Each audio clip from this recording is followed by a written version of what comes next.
August 1944. The briefing room at RAF Bodny fell silent as Major George Preddy walked in. His P-51 Mustang was still cooling on the hard stand outside. 2 more German fighters added to his tally, 16 confirmed kills. But when he took his seat among the assembled pilots of the 352nd Fighter Group, nobody congratulated him. Instead, whispers. A voice loud enough to carry across the room. "There goes Preddy. Runs away every time it gets interesting." Another pilot laughed. 20 kills, and I've never seen him dogfight once. Just dives in, shoots, and runs. My grandmother could rack up kills flying like that. Preddy ignored them. He'd heard it all before. Preddy's scared to fight fair. Real aces turn with the enemy. He's just a hit-and-run artist who won't stick around when things get tough. The criticism came from everywhere. Young pilots who believed dogfighting separated cowards from heroes, squadron mates who considered sustained turning combat the mark of a true fighter ace. What none of them understood was that everything they believed about aerial combat was wrong. Dogfighting wasn't bravery. It was suicide dressed up as honor. And while his critics mocked him for refusing to play the enemy's game, Preddy was quietly revolutionizing how American pilots fought the air war over Europe. By December 1944, George Preddy would be the deadliest P-51 Mustang ace in American history, with 26.83 confirmed kills. Most of the pilots who had called him a coward would be dead, shot down while trying to prove their courage in turning fights they couldn't win. This is the story of how one pilot understood that physics beats bravery, and how the coward who refused to dogfight changed American fighter tactics and saved thousands of lives. American fighter pilot doctrine in 1944 was simple, romantic, and deadly. Real pilots turned with the enemy. Close in, knife fight dogfighting, where superior skill determined the victor. The belief came from World War I aces, from Hollywood movies, from every story about aerial combat ever told. If you couldn't outturn your opponent, you weren't really a fighter pilot. The problem was that German fighters could outturn American P-51s at certain speeds and altitudes. The Focke-Wulf 190 had superior roll rate. The Messerschmitt 109 could tighten its turn radius under specific conditions. When American pilots accepted dogfights, they were playing to German strengths, and they were dying. The statistics were brutal. Allied fighter losses over Europe climbed steadily through early 1944. Experienced pilots, men who had survived months of combat, were being killed in prolonged turning engagements where German fighters exploited their advantages. Before we continue, I'd love to know where you're watching from and what you think about Preddy's tactics. Was refusing to dogfight cowardice or genius? Drop a comment below. And if you appreciate this level of historical detail, I hope you'll subscribe to the channel. These stories take serious research to get the details right, and knowing you're out there makes it all worthwhile. Preddy had watched squadron after squadron lose pilots to turning fights.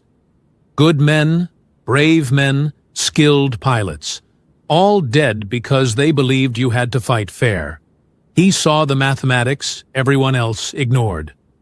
A P-51 Mustang had advantages German fighters couldn't match: speed in level flight, diving ability, and, most critically, the ability to climb back to altitude faster than anything Germany flew.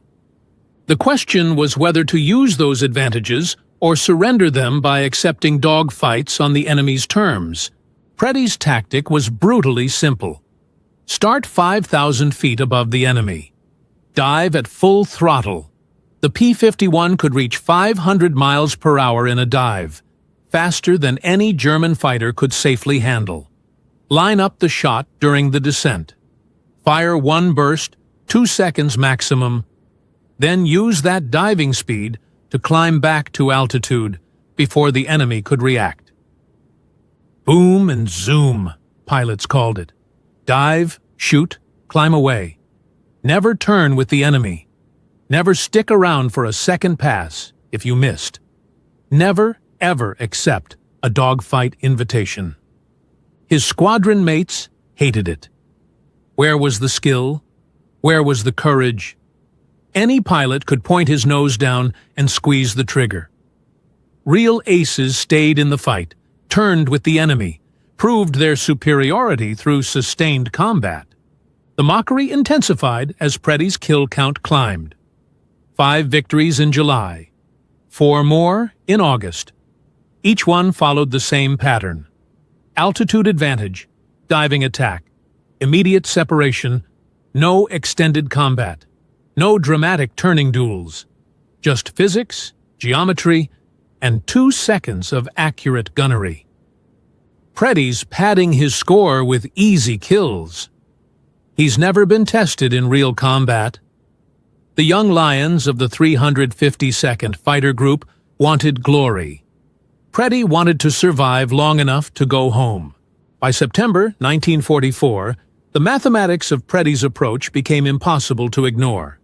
He had 23 confirmed kills, but more tellingly, he had 0 close calls, no forced landings, no battle damage requiring emergency procedures. His P-51 returned from missions with minor bullet holes at most, often completely untouched. The pilots who mocked him weren't so lucky. The 352nd Fighter Group's casualty lists told a grim story. Pilots who accepted prolonged turning engagements with German fighters were dying at alarming rates. Some were shot down immediately. Others survived initial combat only to be caught during extended maneuvering when fuel ran low and options disappeared. Colonel Joe Mason, commanding the 352nd Fighter Group through most of 1944, started quietly recommending Preddy's approach. Not officially, the old doctrine still dominated training manuals, but in private mission briefings, the message spread. Use your altitude. Don't turn with them. Fight like Preddy. Still, the criticism persisted among many pilots. Preddy was racking up kills, yes, but he wasn't proving anything.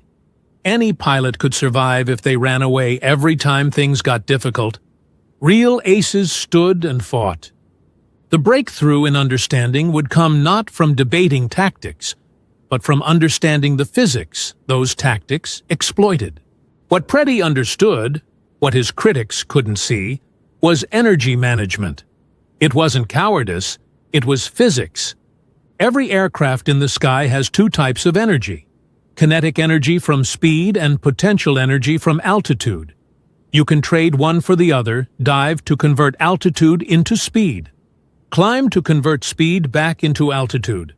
But different aircraft convert energy at different rates, and that's where the advantage lay. The P-51 Mustang was exceptional at energy conversion. Its streamlined design and powerful Packard Merlin engine meant it could dive fast, maintain that speed, and climb efficiently back to altitude. German fighters like the FW-190 and ME-109 were optimized for different characteristics, primarily turning performance, which requires bleeding energy rapidly through high G-forces in tight turns. When American pilots accepted dogfights, they were voluntarily surrendering their aircraft's primary advantage to fight in the regime where German fighters excelled. It was like a boxer with superior reach, agreeing to wrestle instead of punch. Strategically incoherent. Tactically suicidal. Preddy's boom and zoom exploited energy advantages ruthlessly. Start with 5,000 feet of potential energy. Convert it to 500 miles per hour of kinetic energy during the dive. Use that speed advantage for one high-speed pass. Then convert excess kinetic energy back to altitude before the enemy can respond. The German pilot never got to use his superior turning radius because Preddy never turned. He never got to exploit his aircraft's strengths because the engagement was over before he could bring them to bear. This wasn't cowardice. This was understanding that aerial combat wasn't about courage or skill in turning fights. It was about physics, and the side that fought, according to physical laws, won. August 6, 1944. The mission that silenced every critic. Preddy's flight encountered a formation of Messerschmitt 109s escorting German bombers over Hamburg, Germany. 20 enemy fighters. Preddy positioned his four-ship P-51 formation 8,000 feet above the enemy, perfect setup. He didn't hesitate. Roll, dive, accelerate. One Me-109 exploded under his guns. Zoom climb back to altitude. Reposition. Second diving pass.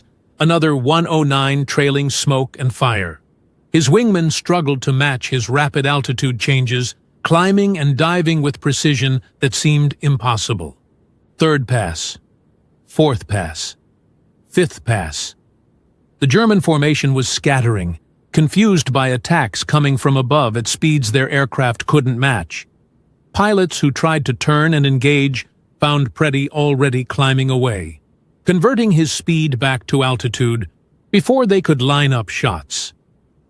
Sixth pass.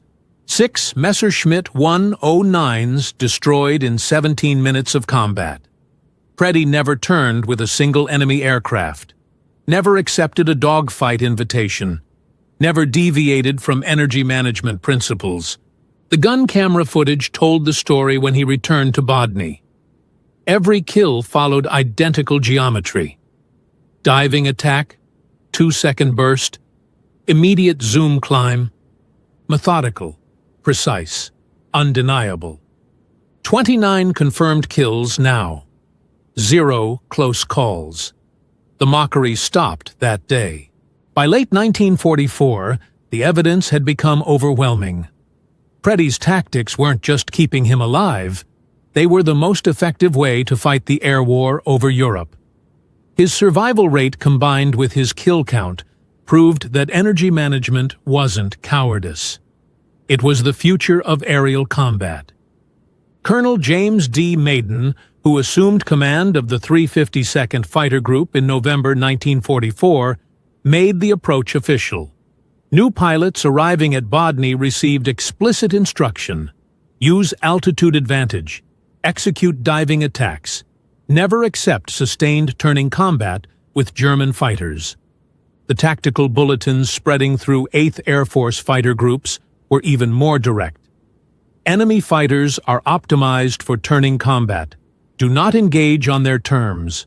Maintain altitude advantage. Execute boom and zoom attacks. Separate immediately after each pass. What had been ridiculed as cowardice in August became official doctrine by December. Preddy's approach was renamed Energy Management Tactics in training manuals. The mockery transformed into mandatory instruction. The Germans noticed the change. Luftwaffe combat reports from late 1944 and early 1945 frequently complained that American fighters refused to dogfight. German aces, trained to exploit superior turning performance, found themselves unable to bring their skills to bear against opponents who attacked from above and disappeared before sustained combat could develop. December 25, 1944. Preddy was scrambled to intercept German fighters attacking Allied positions during the Battle of the Bulge. He shot down 2 Focke-Wulf 190s using his standard tactics: diving attacks from altitude, no turning combat, immediate separation after each pass. 32 confirmed kills now. The highest-scoring P-51 Mustang ace in the European theater. His tactics had been proven. His approach had become doctrine. He had revolutionized American fighter combat. But war doesn't care about tactics or survival rates or revolutionary approaches. During the engagement, Preddy pursued damaged German aircraft at low altitude over Allied lines near Liège, Belgium. An American anti-aircraft gunner, seeing a fighter at low altitude in the chaos and confusion of battle, opened fire. George Preddy was killed by friendly fire at age 25, not by a German pilot who outturned him. Not because his energy management tactics failed, but because in the chaos of war, even perfect tactics can't protect you from everything. The pilot, who had survived hundreds of combat missions by refusing to fight on the enemy's terms, was killed by his own side. After the war, Luftwaffe commanders revealed what they had recognized by late 1944. American fighter tactics had evolved in ways that nullified German advantages. Colonel Günther Röhl, one of Germany's highest-scoring aces, with 275 confirmed kills, was among those who analyzed the tactical shift. In post-war interviews, he acknowledged that American fighters had stopped playing to German strengths. They refused to turn with us. Every engagement became diving attacks from altitude followed by immediate separation.